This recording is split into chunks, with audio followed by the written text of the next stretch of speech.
Hello guys, good morning. Welcome to my YouTube channel.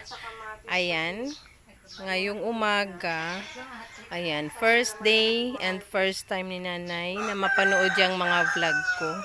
So yan talaga ang reason bakit bumili ako ng kahit maliit na TV.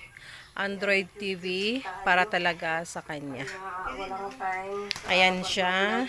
Ayan na ang pagkaabalahan niya ngayon. Hindi na siya, ayan, nag-i-enjoy siya habang nanonood. Kasi dati sa umaga, ilalabas ko siya dito sa bahay. Ayan, walang magawa. Nagbibilang ng mga kambing. Kambing at mga ibon. So ngayon, ayan.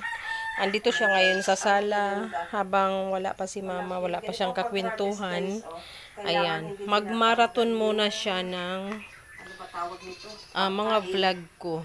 Ayan, tuwang-tuwa siya. Habang kumakain ng, ayan, kamuting kahoy na pinakro. Ayan. So, ayan. First timer sa pagbablog. Iba pala yung sa Facebook. Sa Facebook, pag nakatayo yung cellphone, full screen. So, ngayon ko lang nalaman na sa YouTube, kailangan pahiga yung cellphone habang nagbibideo. So, ayan. At ngayon ay hindi ko pa pala na-practice. Nakalimutan ko na naman. Patayo na naman ang aking camera. Ayan guys, at gawin na natin. Ayan, ito lang ang aming simpleng farmhouse. Ayan, maliit lang ang sala. Ayan, bamboo set naman talaga ang bagay dito. Kasi pag naglagay tayo ng sofa, eh, hindi babagay. Maalikabok dito sa farm. At ayan, ini-enjoy niya yung kamuting kahoy na pinakro habang nanonood ng aking mga vlog. Ayan. Kasi yung pag gusto namin magkarne, meron akong 32 inches yung Android TV guys na binili ko kahapon. So, yun lang naman kasi ang bagay. Ino-offer sa akin yung 40 inches. Sabi ko, hindi babagay kasi maliit lang yung sala sa farm. Sa farmhouse namin. Ayan ang room ni Nikki. Ayan. Sa aking room, ayan, sa katabi lang ng kay Nikking room. Diba? Nakakatuwa. Si Nanay Mary po ay kapatid ni Mama.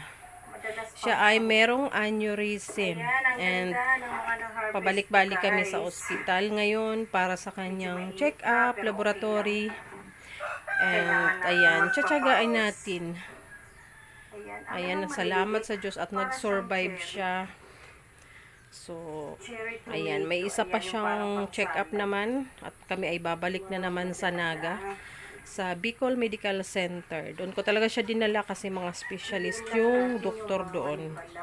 And salamat sa doktor niya na mabait, na naunawaan na hindi ko siya pinaoperahan sa ulo.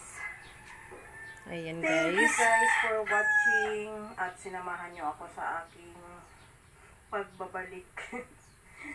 I'm back. Ayan guys, salamat sa panunood.